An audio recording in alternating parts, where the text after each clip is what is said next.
pessoal, tudo bem com vocês? Eu espero muito que sim.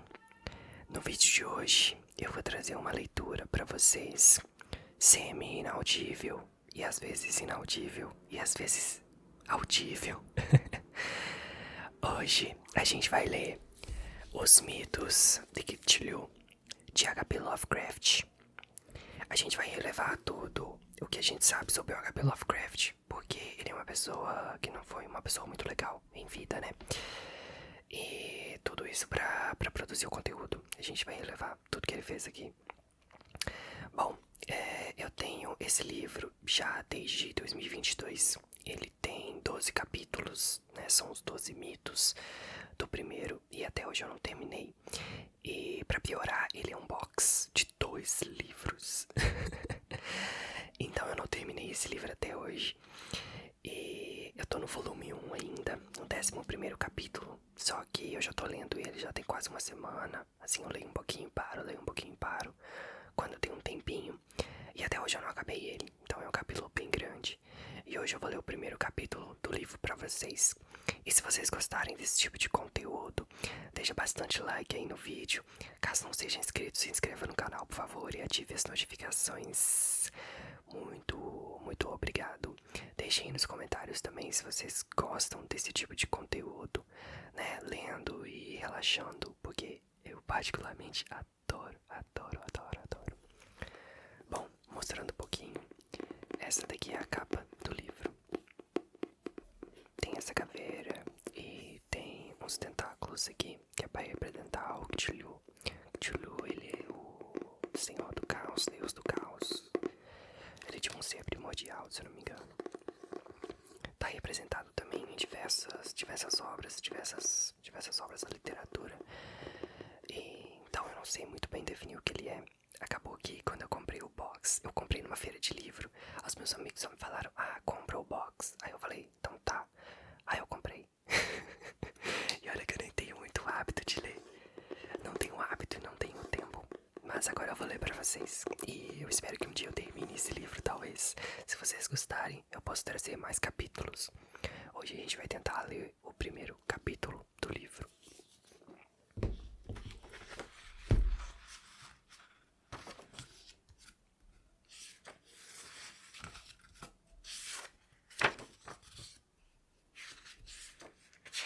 Ele tem umas folhas amarelas, meio amareladas, muito lindas. E a impressão, tudo muito bom, tudo muito bom. A editora fez um trabalho perfeito. Vamos começar agora com o primeiro capítulo. O capítulo se chama Dagon. Eu vou apoiar aqui mais perto de vocês, porque fica melhor pra eu falar aqui no microfone e também pra ler. Então, vamos começar. Dagon. Estou escrevendo isto sob considerável esforço mental, uma vez que hoje à noite não exigirei mais, sem dinheiro e esgotado, o suprimento da droga. Sim, sem dinheiro e esgotado o suprimento da droga, que é a única coisa que torna a minha vida suportável, não posso mais tolerar a tortura. Eu vou me atirar pela janela deste sótão numa rua sórdida lá embaixo. Não vai pensar que por ser escravo da morfina eu seja fraco ou um degenerado. Depois de ler essas páginas rascunhadas às pressas, você talvez adivinhe, mesmo sem jamais entender plenamente, porque eu preciso do esquecimento ou da morte. Foi em um desses trechos mais abertos e menos frequentados do vasto Pacífico que o paquete do qual eu era capitão de longo curso caiu vítima de piratas alemães. A Guerra Mundial mal havia começado e as forças oceânicas inimigas ainda não haviam se entregado completamente à degradação que viria depois, de modo que nossa embarcação foi tomada como um despojo legítimo, enquanto a tripulação foi tratada com toda a justiça e consideração que nos era devida como prisioneiros navais. Tal generosa de fato foi a disciplina de nossos captores que 5 dias depois de sermos presos consegui fugir sozinho em um pequeno bote com água e provisões para um bom tempo.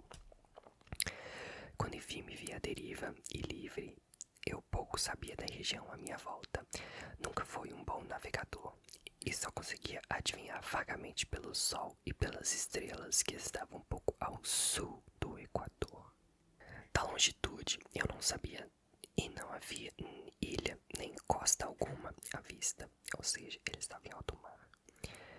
O tempo continuou bom e por incontáveis dias eu fiquei à deriva, sem destino, sob o sol escaldante, esperando algum navio passar ou aguardando ter levado até a praia de alguma terra habitável. Mas nem navio nem terra apareceu e comecei a me desesperar com a solidão sobre a vastidão asquejante daquele azul ininterrupto. A mudança aconteceu enquanto eu dormia, os detalhes jamais saberei, pois meu sono, embora perturbado e infestado de sonhos, era profundo. Quando enfim despertei, descobri que havia sido sugado para dentro de uma viscosa imensidão de uma lama negra infernal que se estendia ao meu redor em ondulações monótonas até a vista alcançava, e na qual meu bote havia encalhado a certa distância. Embora se pudesse imaginar que minha primeira sensação fosse de maravilhamento diante de uma transformação tão prodigiosa e inesperada do cenário, eu na verdade fiquei mais horrorizado que espantado, pois havia no ar e na matéria putrefata uma qualidade sinistra que me dava calafrios por dentro. Calafrios por dentro. Toda aquela região apodrecia com as carcaças de peixes mortos e outras coisas mais indescritíveis que eu via se projetarem de dentro da asquerosa e interminável superfície. Talvez eu não devesse almejar transmitir em meras palavras a indizível objeção contida no silêncio absoluto e na imensidão erma. Não havia nada para ouvir e nada para ver, além de uma vasta extensão de lama negra. No entanto, a quietude era tão completa e a homogeneidade da paisagem era tamanha que aquilo me oprimia com um medo nauseante. O sol ardia em um céu que me parecia quase negro em sua crueldade sem nuvens, como se refletisse o nanquim do pântano sobre os meus pés. Enquanto eu nadava até o bote encalhado, me dei conta de que apenas uma teoria poderia explicar minha posição. Por meio de alguma atividade vulcânica sem precedentes, uma parte do leito oceânico deve ter sido lançada para a superfície, expondo regiões que por inúmeros bilhões de anos haviam ficado ocultas em profundezas marinhas insondáveis. Tamanha era a extensão daquela nova terra que se erguera por baixo de mim, e eu não conseguia detectar nenhum som vindo do oceano ondulante, por mais que apurasse os ouvidos. Tampouco havia aves marinhas para devorar toda aquela carniça. Durante várias horas fiquei sentado pensando ou cismando no bote, que deitado ao lado fornecia uma ligeira sombra conforme o sol se deslocava pelo céu. À medida que o dia avançava, o terreno foi perdendo pouco da viscosidade e parecia que em breve ficaria seco o suficiente para caminhar por cima. Naquela noite só dormi um pouco e no dia seguinte muni um alforje com comida e água e me preparei para uma expedição por terra em busca do mar desaparecido e de um possível resgate. Na terça-feira de manhã deparei-me com um solo seco o suficiente para caminhar com facilidade. O odor de peixe era enlouquecedor, mas eu estava preocupado demais com coisas mais graves para me incomodar com um mal tão pequeno.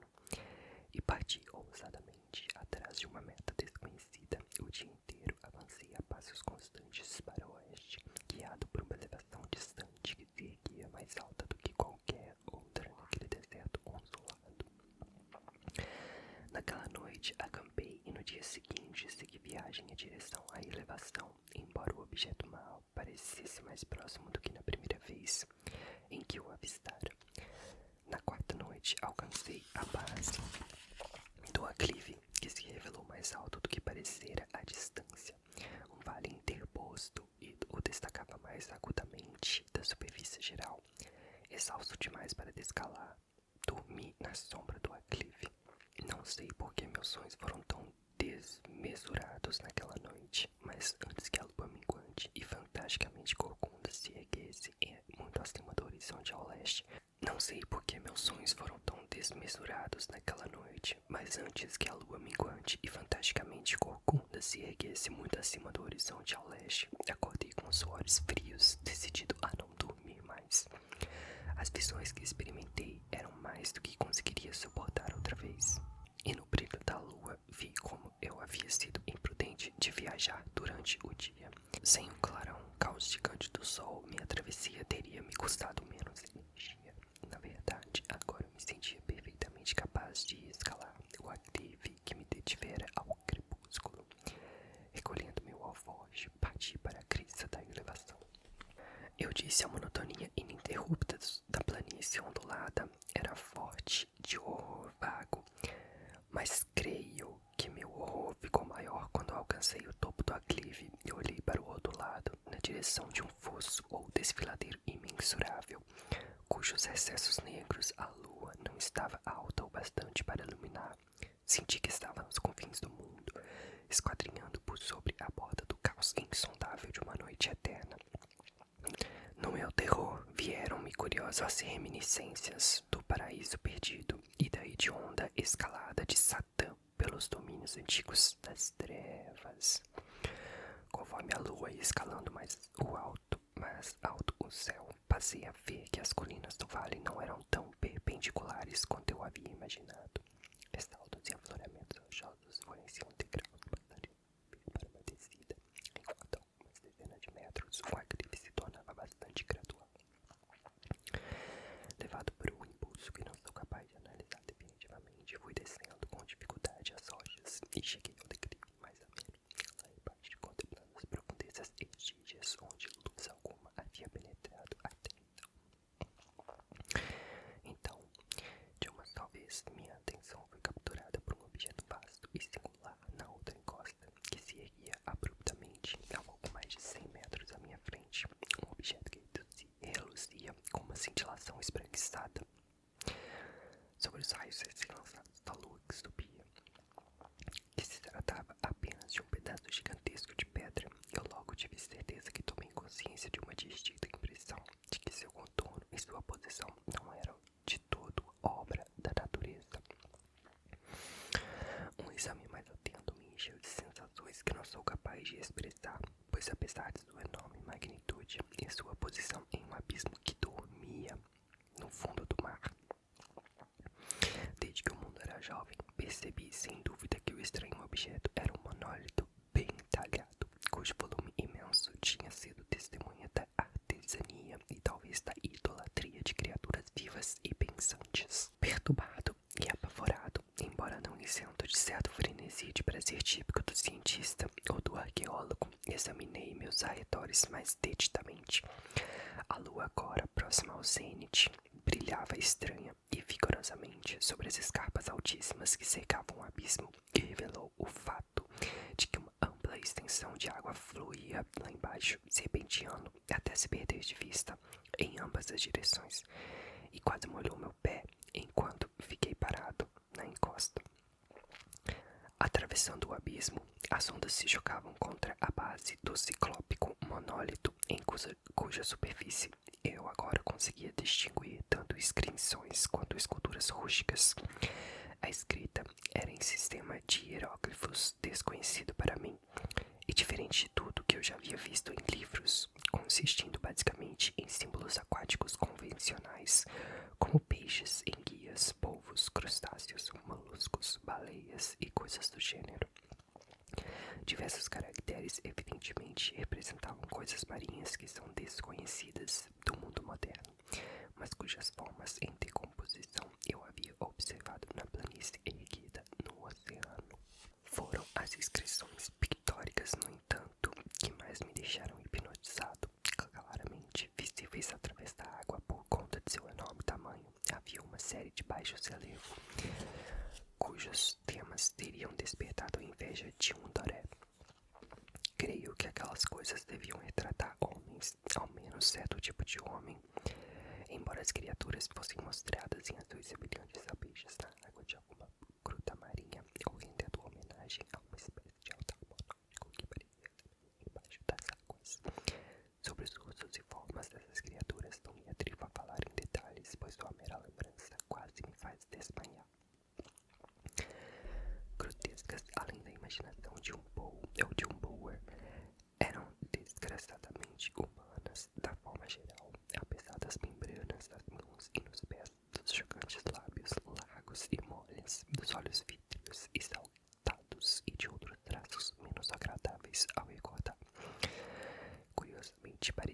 ter sido entalhados fora de proporção ao cenário do fundo, pois um desses seres aparecia matando uma baleia, representada apenas um pouco maior do que ele. Reparei, como eu disse, no aspecto grotesco e na estranheza do tamanho, mas no momento seguinte concluí que deviam ser meros deuses imaginários de alguma tribo primitiva de pescadores ou navegadores. Alguma tribo cujo último descendente tivesse desaparecido eras antes do nascimento do primeiro ancestral do homem de Piltdown, ou Neandertal. Perplexo com esse inesperado vislumbre de um passado mais remoto que a concepção do antropólogo mais ousado, fiquei contemplando enquanto a lua lançava reflexos bizarros num canal silencioso diante de mim. Então, subitamente, eu vi como um breve espadanar marcando sua subida à superfície. A criatura deslizou diante dos meus olhos para fora das águas escuras, vasto, polifêmico e odioso. Ele saltou como um estupendo monstro de pesadelos até um monólito, sobre o qual estendeu seus gigantescos braços escamosos. Instante em que abaixou sua cabeça hedionda e deu vazão a determinados sons expressivos. Creio ter sido aí que eu enlouqueci. Sobre minha escalada frenética do aclive e do penhasco e minha delirante travessia de volta ao bote encalhado, lembro-me muito pouco. Creio que cantei um bocado e gargalhei estranhamente quando não consegui mais cantar. Tenho lembranças imprecisas de uma grande tempestade, algum tempo depois de eu ter chegado ao bote. Seja como for, sei que ouvi estrondos de trovões e outros sons que a natureza só pronuncia em seus humores mais destemperados. Quando saí das sombras, estava em um hospital em São Francisco, levado até lá pelo capitão de um navio americano, que resgatou o meu bote no meio do oceano. No meu delírio, eu tinha falado demais, mas descobri que haviam dado pouco crédito às minhas palavras sobre a sublevação de terra no Pacífico. Meus salvadores nada sabiam, tampouco julguei necessário insistir em algo que eu sabia que neles não acreditariam. Um dia procurei um famoso etnólogo e ele achou graça das perguntas peculiares que fiz sobre a antiga lenda dos filisteus a respeito de Dagon, o deus peixe, mas logo percebi que era irrecuperavelmente convencional. Não insisti com minha investigação. E à noite, sobretudo quando a lua está minguante e concordam que eu vejo a criatura. Tentei morfina, mas a droga concedeu apenas um alívio passageiro e me arrastou para as garras como um escravo desesperado. De modo que agora vou pôr fim em tudo, depois de ter escrito um relato completo para a informação ou desdenhosa diversão de meus semelhantes. Muitas vezes me pergunto se poderia ter sido pura fantasia, mera aberração febril, após ter ficado exposto ao sol e remando num bote durante a minha fuga do navio de guerra alemão. Isso eu me pergunto, mas sempre me vem aquela visão hediondamente nítida em resposta. Não posso pensar no mar profundo sem tremer diante das coisas sem nome que neste exato momento podem estar rastejando e chafurdando em seu leito viscoso, idolatrando seus antigos ídolos submarinos, seus antigos ídolos de pedra e inscrevendo sua detestável semelhança em obeliscos submarinos de crédito. Sonho com o dia em que eles talvez se ergam acima das águas para arrastar com suas garras fétidas os remanescentes de uma humanidade insignificante, exaurida pela guerra, o dia em que a terra há de afundar e o leito escuro do oceano há de acender em meio ao pandemônio universal. O fim está próximo. Ouço um barulho na porta, como se o corpo imenso e escorregadio a estivesse empurrando. Ele não conseguirá me encontrar. Deus, essa mão, a janela, a janela. Bom, gente, o capítulo termina aqui. Eu não sei se no começo do vídeo eu disse, mas o H.P. Lovecraft, ele é um escritor um pouquinho antigo, então ele tem um jeito de escrever um pouquinho mais diferente, ele é um pouquinho mais, como eu posso dizer, ele usa de umas palavras um pouco mais difíceis de se entender, principalmente, e ele usa muito hediondo,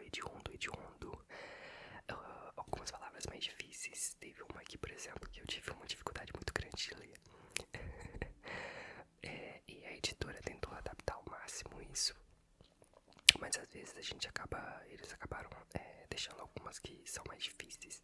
Então eu peço perdão se eu tiver cometido algum erro, se eu tiver escrito, se eu tiver falado, né, alguma palavra errada.